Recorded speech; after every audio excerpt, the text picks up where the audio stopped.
하나님 말씀 보겠습니다. 하나님 말씀은 마가복음 12장 35절에서 37절까지 말씀입니다. 예수께서 성전에서 가르치실세 대답하여 이르시되 어찌하여 서기관들이 그리스도를 다윗의 자손이라 하느냐. 다윗이 성령에 감동되어 친히 말하되 주께서 내 주께 이르시되 내가 내 원수를 내 발 아래 둘 때까지 내 우편에 앉았으라 하셨도다 하였느니라. 다윗이 그리스도를 주라 하였은즉 어찌 그의 자손이 되겠느냐 하시니 많은 사람들이 즐겁게 듣더라. 아멘.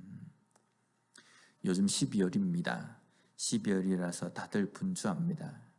어떤 때에는 집 앞에 성탄절 그 크리스마스 분위기를 내기 위해서 장식한다고 분주하기도 합니다. 날이 점점 추워져 가지고 거리를 걸을 때 되면 추워서 뭔가 좀 우울한 어떤 분위기도 되고 쓸쓸한 분위기도 되지만요, 밤에 켜져 있는 그런 성탄절 장식을 보면 또 이렇게 마음이 좀 따뜻해지기도 합니다. 모든 사람들이 이런 것들 때문에 분주할 때에, 또 이것으로 인해서 포근하고 또 즐거움을 만끽할 때에 우리 그리스도인들은요, 진정한 성탄절의 의미 때문에 기뻐하고 따뜻함을 느끼는 그런 시간이 되었으면 좋겠습니다. 그래서 성탄절이 오기 전에 이 시간들을 예수님께서 오신 그 이유에 대해서 정말 깊이 묵상하며, 정말 우리가 믿음이라는 것이 무엇인지를 온전히 묵상하며 지내는 그런 시간이 되었으면 좋겠습니다. 오늘 본문에서 예수님이 오히려 다른 사람들에게 질문을 합니다. 35절 말씀을 보면요, 예수께서 성전에서 가르치실세 대답하여 이르시되 어찌하여 서기관들이 그리스도를 다윗의 자손이라 하느냐. 당시 유대인들이 정의하고 있는 메시아 그리스도는 다윗의 후손이어야 한다라고 정의를 하고 있었습니다. 왜냐하면요, 다윗의 후손, 유다 지파 다윗의 후손이라는 것은 남유다에서 왕족의 혈통이기 때문입니다. 왕족의 혈통, 그리고 남유다 가운데, 유다 지파 가운데에 나는 것이 그리스도다, 메시아다라고 이야기합니다. 이들이 이렇게 이야기하는 것은요, 당시 그리스도, 메시아라는 이 단어가 원래는 일반 명사였습니다. 기름 부음을 받은 자입니다. 그래서 그리스도 메시아라고 이렇게 이야기하는 것은 당시에 기름 부음을 받아서 임명하는 왕, 그리고 선지자, 제사장을 이야기할 때 이 단어를 사용했습니다. 그런데 시간이 지나면서 이 단어가 고유명사처럼 사용되어졌습니다.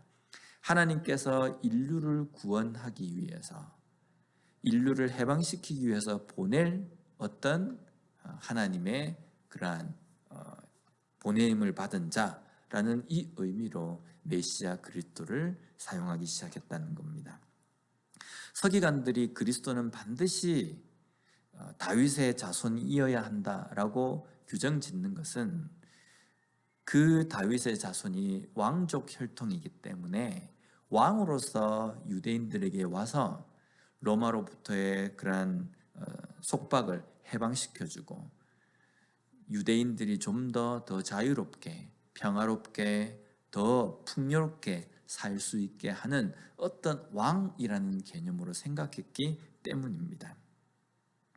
그런데 다윗이 그리스도에 대해서 예언을 하면서 그리스도를 주라고 이렇게 부릅니다. 근데 주라는 이 단어는요, 주여라는 이 단어는 나의 주인이시여라는 의미입니다. 나보다 높은 분을 부를 때 이렇게 부르는 겁니다.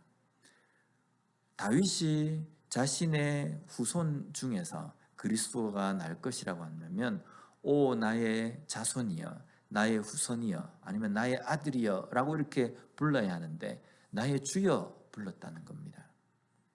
이걸 두고 또 왜 여전히 서기관들이 가르치는 것처럼 그리스도는 다윗의 자손, 왕족 혈통이어야 된다, 혈통을 따지고 혈통을 중요시 여기느냐라는 겁니다.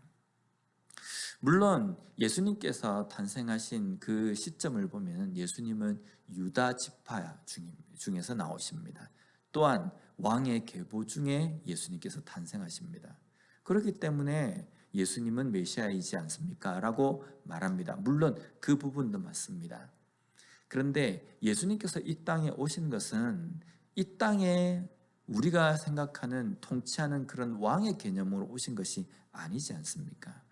우리를 구원해 주실 분으로, 구원자로 이 땅에 오신 것입니다. 그래서 혈통적인 부분에 혈통적인 그러한 것으로 인하여서 예수님이 그리스도다, 메시아다라고 이야기하는 것은 100% 맞지 않다는 겁니다. 그럼 왜 예수님께서 유다 지파 가운데 오셨느냐라면요, 야곱의 12아들을 축복하실 때 하나님께서 예언으로 주실 때에 유다 지파 가운데에 이 유다 지파를 통해서 왕이 날 것이며, 그리고 그 왕의 혈통을 쭉 이어서 메시아가 날 것이라는 것을 예언하셨기 때문에 그 예언의 성취로 유다 지파 가운데 예수님께서 탄생하신 것입니다. 그러면 당시 유대인들이 믿는 것은요, 왕의 혈통으로 와서 왕으로서 유대를 다스릴 그러한 임무를 기다리고 있었다는 겁니다.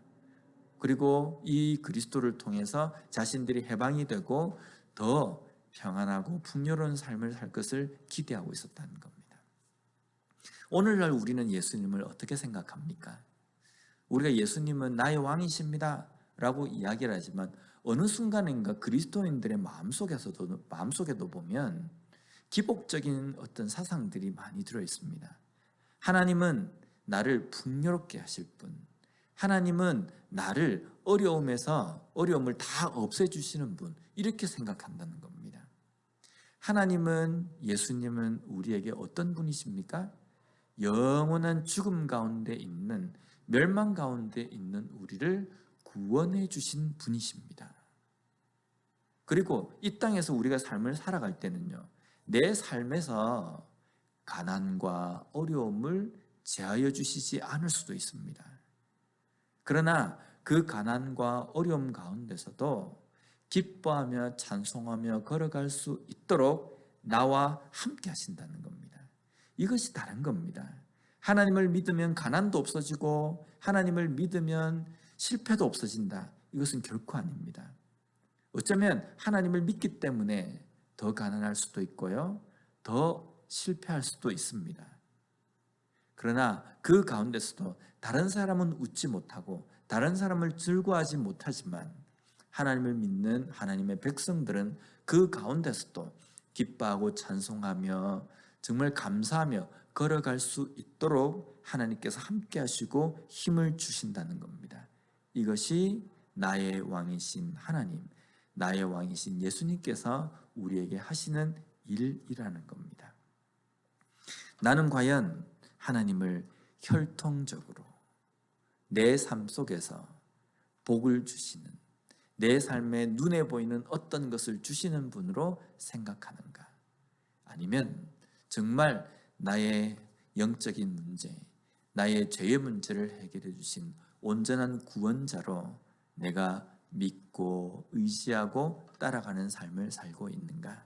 다시 한번 이 12월에 성탄절을 앞두고 묵상하는 시간이 되었으면 좋겠습니다.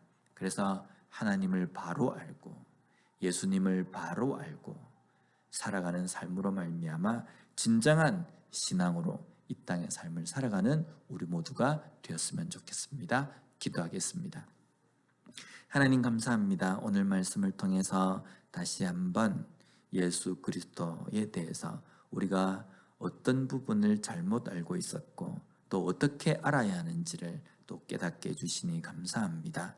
유대인들이 생각한 것처럼 육신의 문제를 해결해 주기 위해 온 육신의 왕으로 기대하는 것이 아니라 나의 영적인 문제, 나의 죄의 문제를 구원해 주시기 위해서 오시는 온전한 구원자이심을 바로 알고 믿는 저희들이 되게 하여 주시옵소서. 그리하여서 내 삶에 비록 가난이 없어진다 할지라도, 가난이 여전히 있다 할지라도, 또 어려움이 여전히 사라지지 않는다 할지라도 그 가운데서도 하나님을 의지하고 하나님을 온전히 붙들므로 말미암아 하나님께서 주신 힘으로 그 가운데서도 감사하며 기도하며 찬송하며 걸어갈 수 있는 삶이 될 수 있도록 주님 도와주시옵소서. 예수님 이름으로 기도드립니다. 아멘.